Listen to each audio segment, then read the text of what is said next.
In the Elder Scrolls V Skyrim, one of the first characters we encounter is Ulfric Stormcloak. Though, as we play the game, we learn that he is much more than he initially seems. Not only is Ulfric Stormcloak the leader of the rebellion in Skyrim's Civil War, but he is also trained in the way of the voice, and just so happens to have quite the sketchy connection to the Thalmor. But what drives Ulfric?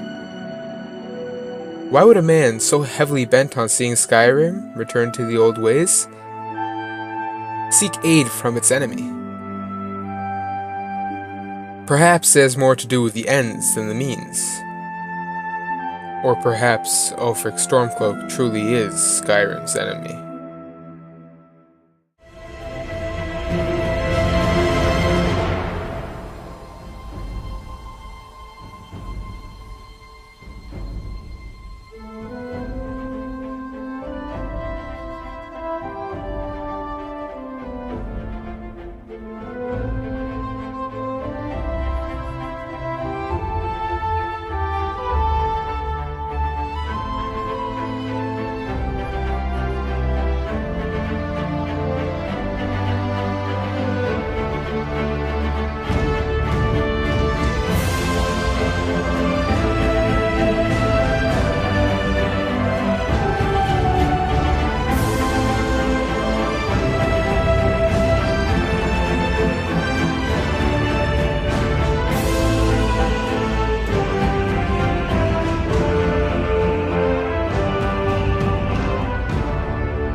Ulfric Stormcloak is typically seen as the logical bad choice in the Civil War questline.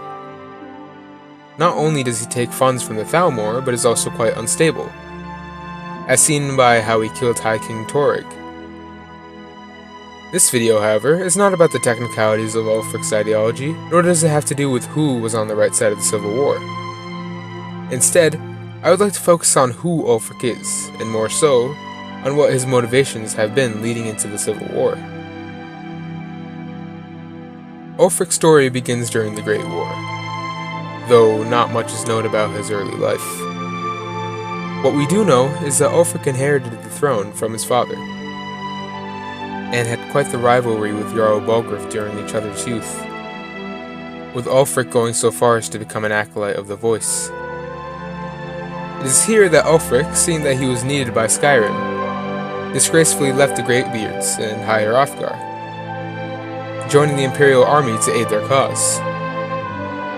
It was also here that Ulfric was caught by none other than the soon-to-be Thalmor ambassador to Skyrim, Eleanor.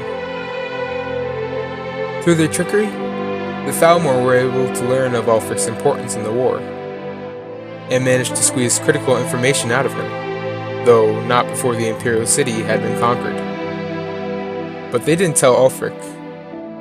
Rather, the Thalmor let him escape, leading the Nord to think that he had been the reason that the Great War was lost, and that the Empire had fallen.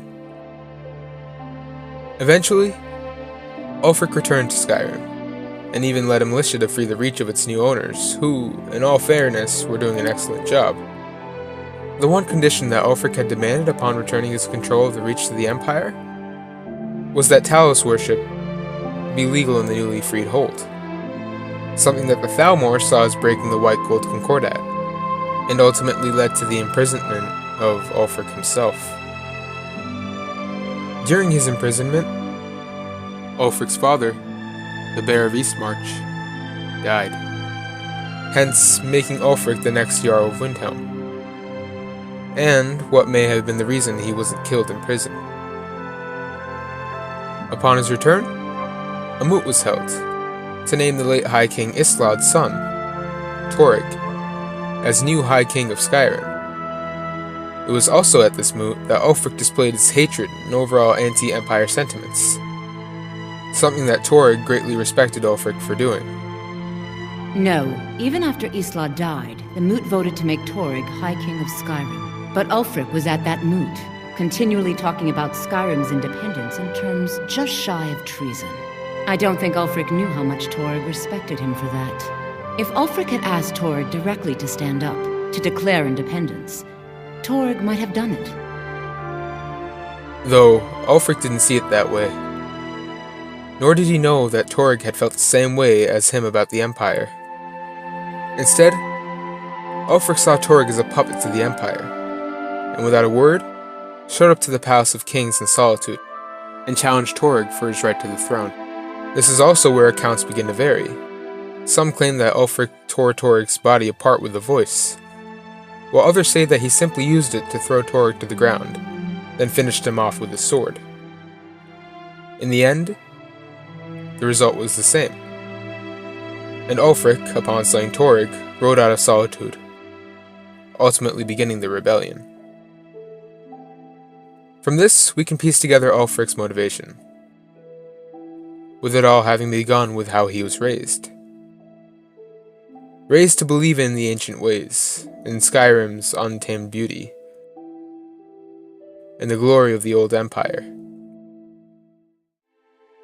This perhaps was also where Ulfric's beliefs fell short, and upon his capture, he was led to believe that he was the reason for the fall of the Empire, and most likely, at least in his mind, the rise of the new puppet empire.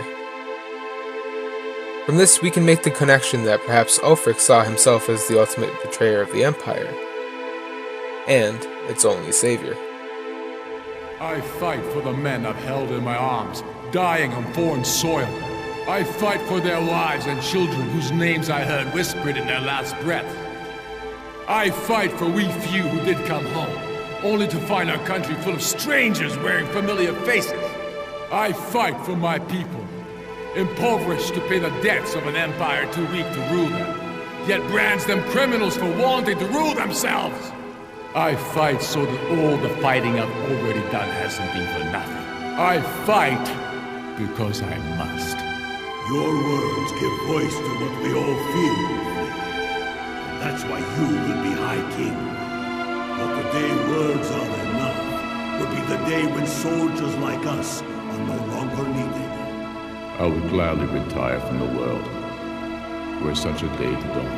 Aye, but in the meantime, we have a war to plan. By being the reason that the Imperial City fell, Ulfric felt that he had also had the greatest responsibility to the Nordic people in seeing that they could separate from his mistake. It is here that we can see that Ulfric sees himself as a chosen person for his people, hence why he behaves in the rather cocky way he does. Additionally, it would also explain why Ulfric will do anything for his cause, be it killing or dealing with the enemy, because in the end, Ulfric sees the downfall of the Empire and the fate of Skyrim as his burden to bear, as not only does he believe he caused the current situation, but he also believes that he can make everything the way that he had idealized it as being in the past. This may be where his reasons for fighting fall apart, as Ulfric may just be fighting a proxy battle for the Thalmor, tearing apart his homeland, unaware that he is doing exactly what the Thalmor had planned since they kidnapped him and convinced him of his betrayal. Or perhaps Ulfric truly is a mastermind, secretly plotting to destroy Skyrim for some ulterior, or even brainwashed motives. Though, whatever it may be, the fate of Skyrim is ultimately wrapped around the fate of Ulfric, and another individual with a very important destiny. But that is a story for another time.